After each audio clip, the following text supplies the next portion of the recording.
আজকে আবারও একটি রেসিপির সাথে চলে এসেছি।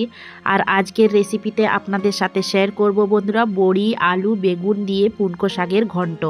তো বন্ধুরা, আপনাদের আমার চ্যানেলে অনেক অনেক স্বাগত জানিয়ে আজকের রেসিপিতে আপনাদের স্বাগত করছি বন্ধুরা। তো আপনারা কেমন আছেন? আশা করছি অনেক অনেক ভালো আছেন, সুস্থ আছেন। আর আজকের রেসিপি দেখার জন্য আপনাদের অনেক অনেক ধন্যবাদ বন্ধুরা। তো চলুন তাহলে রেসিপিটা শুরু করে নিচ্ছি।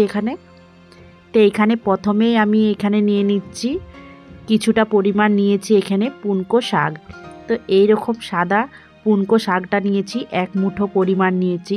আর সাথে এখানে একটা মিডিয়াম সাইজের আলু, একটা বেগুন, আর সাথে নিয়েছি কিছুটা পরিমাণ বড়ি। তো আজ বড়ি, আলু, বেগুন দিয়ে পুনকো শাকের ঘন্ট তৈরি করব। তো এইখানে সব সবজি নিয়েছি। এটা এখন খুব ভালোভাবে এখন পরিষ্কার করে ধুয়েও নেব আর কেটেও নিচ্ছি। তো চলুন তাহলে সবজিগুলো কেটে নিচ্ছি। এইখানে আমি বেগুন, আলু আর পুনকো শাকটাকে খুব সুন্দরভাবে কেটে নিয়েছি। তো পুনকো শাকটাকে একদম ঝুরি ঝুরি করে কেটে নিতে হবে। আর সাথে আলুটাও ডুমো ডুমো ছোট ছোট সাইজের করে কেটে নিয়েছি। তো এদিক চলে এসেছি কড়াইয়ের দিকে। তো কড়াইয়ের মধ্যে দিয়ে দিলাম পরিমাণ মতো সরষার তেল। তো প্রথমে তেলের মধ্যে বড়িগুলোকে খুব ভালো করে হালকা লাল করে নিয়ে ভেজে নিচ্ছি। তো এখন বড়িগুলোকে খুব ভালো করে ভাজা হয়ে গেছে। এখন তুলে নিচ্ছি তেল ঝরিয়ে একটা প্লেটের মধ্যে। ওই তেলের মধ্যে এখন দিয়ে দিচ্ছি বেগুন আর সাথে আলু। তেলের মধ্যে দিয়ে নিয়ে এখন খুব ভালোভাবে মিডিয়াম টু লোয়ের মধ্যে আলুগুলোকে আর বেগুনটাকে খুব ভালো করে ভেজে নিচ্ছি। স্বাদ মতো দিয়ে দিচ্ছি নুন, হাফ চামচ পরিমাণ দিয়ে দিচ্ছি হলুদ গুঁড়ো। দিয়ে নিয়ে এখন খুব ভালো করে নাড়াচাড়া করে নিয়ে এখন ভালো করে ভেজে নিচ্ছি। তো এইরকম লালচে কালারের করে নিয়ে বেগুন, আলু খুব ভালোভাবে ভেজে নিলাম। ভেজে নেওয়ার পরে একটা প্লেটের মধ্যে তুলে নিয়ে রেখে নিচ্ছি। আর বন্ধুরা, অনেকটা পরিমাণ তেল বেঁচেছে। ওই তেলের মধ্যে আরও 2 চামচ পরিমাণ তেল দিয়ে দিচ্ছি 1 চামচ জিরে, গোটা জিরে। সাথে দিয়ে দিচ্ছি 2-4টা কাঁচা লঙ্কা কুচি আর একটা বড় সাইজের পেঁয়াজ কুচি। দিয়ে নিয়ে হালকা করে নাড়াচাড়া করে নিয়ে ভেজে নিচ্ছি 1 মিনিটের মতো। 1 মিনিট ভেজে নেওয়ার পরে আদা বাটা, রসুন বাটা, কাঁচা লঙ্কা বাটা তেলের মধ্যে দিয়ে নিয়ে এখন খুব ভালোভাবে মিশিয়ে 1 মিনিট আদা কাঁচা লঙ্কার গন্ধটা চলে গেলেই হয়ে যাবে। 1 মিনিট খুব ভালোভাবে ভেজে নিলাম। এখানে 1 চামচ জিরে গুঁড়ো, 1 চামচ ধনে গুঁড়ো, সাথে দিয়ে দিচ্ছি হলুদের গুঁড়ো হাফ চামচ, 1 চামচ কাশ্মীরি লঙ্কার গুঁড়ো দিয়ে নিয়ে এখন মশলাটাকে খুব ভালো করে নাড়াচাড়া করে ভেজে নিলাম অল্প পরিমাণ জল দিয়ে।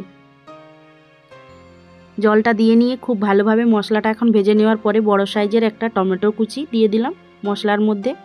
হাফ চামচের মতো দিয়ে দিলাম নুনটা দিয়ে নিয়ে আবারও খুব ভালোভাবে মিশিয়ে মশলাটাকে 3 থেকে 4 মিনিট খুব ভালোভাবে ভেজে নিলাম। এইভাবে ভেজে নেওয়ার পরে এখন কেটে রেখেছিলাম শাকটা উপর থেকে দিয়ে নিয়ে খুব ভালোভাবে এখন মিশিয়ে নেব। এইভাবে নাড়াচাড়া করে মিশিয়ে নিতে গেলে শাকটা অনেকটা পরিমাণ অল্প হয়ে যাবে। শাকের মধ্যে থেকে যে জল বের হবে সেই জলেই কিন্তু শাকটা খুব ভালোভাবে সেদ্ধ হয়ে যাবে। এখন ভেজে রাখা আলু আর বেগুন উপর থেকে দিয়ে নিলাম আর সাথে দিয়ে দিচ্ছি ভেজে রাখা বড়ি। দিয়ে নিয়ে এখন খুব ভালোভাবে নাড়াচাড়া করে নিয়ে এখন সব কিছু একসাথে মিশিয়ে নিচ্ছি। এইভাবে মিশিয়ে নিতে গেলে বন্ধুরা খুবই ভালো হয়। আর এই রেসিপিটা আলু, বড়ি আর এই পুনকো শাকের ঘন্ট রেসিপিটা খেতে কিন্তু দুর্দান্ত স্বাদের লাগে। একবার বাড়িতে তৈরি করে নিয়ে দেখতে পারেন। এখানে দিয়ে দিলাম 1 চামচ পরিমাণ চিনি। তো চিনিটা ফ্লেভারের জন্য দিয়েছি। চিনিটা দিতে গেলে একটু বেশি ভালো স্বাদ আসে। আপনারা পছন্দ করলে অবশ্যই দিয়ে নেবেন, আর না পছন্দ করলে কিন্তু এটা বাদ দিতে পারেন। তো দেখুন শাকের মধ্যে থেকে নাড়াচাড়া করে নিয়ে অনেকটা পরিমাণ জল বের হয়েছে। এখন ঢাকা দিয়ে 5 মিনিটের মতো মিডিয়াম টু লোয়ের মধ্যে সেদ্ধ করে নিচ্ছি। এখন 5 মিনিট পরে ঢাকনটা খুলে নিয়ে দেখে নিচ্ছি। দেখুন জলের ঘনত্বটাও অনেকটাই পরিমাণ কম হয়ে গেছে আর সব কিছু উপকরণ একসাথে খুব ভালোভাবে সেদ্ধ হয়ে গেছে। আলুগুলো খুব ভালোভাবে সেদ্ধ হয়ে গেছে আর শাক আর বড়ি আর বেগুনটা তো খুব সুন্দরভাবে গলে গেছে। আর এইভাবেই তৈরি হয়ে গেল আজকে পুনকো শাকের ঘন্টর রেসিপি বন্ধুরা। তো এখন আমার এই রেসিপিটা তৈরি হয়ে গেছে।